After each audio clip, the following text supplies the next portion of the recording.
شوف الشكل، بسم الله، اسمع صوت القرمشة. والله وسهلا، حياكم الله ويا مرحبا. بسوي معكم الجيمات، وصفة لذيذة مقرمشة موزونة وبالمقادير بالضبط. تابعوا معنا التفاصيل، حياكم الله. بسم الله نبدأ. أضيف الخميرة على الماء علشان تذوب. مكونات الجافة: دقيق ونشا وبيكنج بودر وحليب بودرة. هم مع بعض سوائل: الماء والخميرة واللبن والزيت.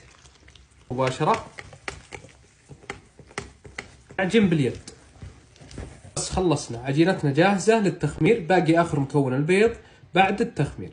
أنا علي إني أحضر لكم وصفات ممتازة ومضبوطة، والسيف للتوكيلات التجارية عليهم إنهم يجيبون أجهزة ممتازة ومضمونة وبجودة عالية. هذه آلة تحضير الجيمات من جانو من السيف للتوكيلات التجارية، مضمونة 2 سنين.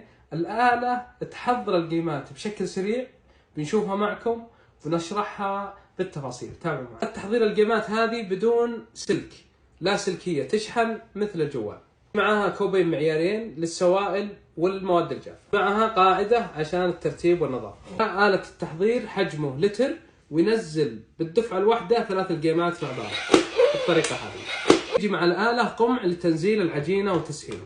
عجينتنا جاهزة، مهم ندهن القمع والكأس بزيت أو زبدة عشان تنزل معنا العجينة بشكل مناسب.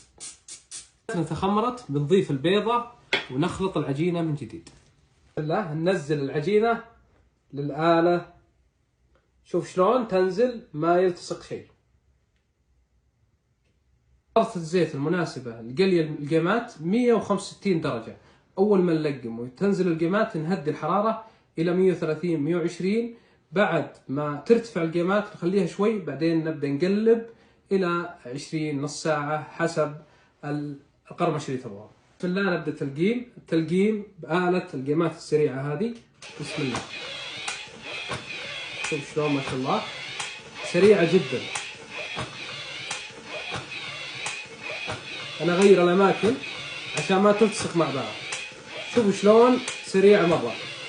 الحين خلاص، ما شاء الله ما شاء الله تبارك الله. شوفوا الجيمات وشوفوا شكلهم. الحين نحركهم يتفتحون عن بعض.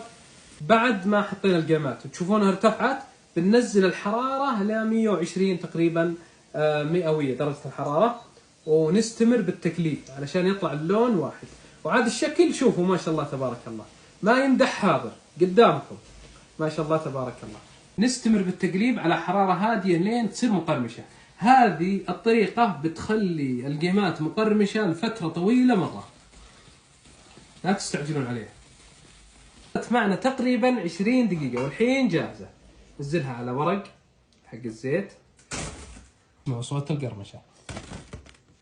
نضيف على الجيمات الشيرة، ما شاء الله تبارك الله. بسم الله. بضيف سمسم أبيض وأسود.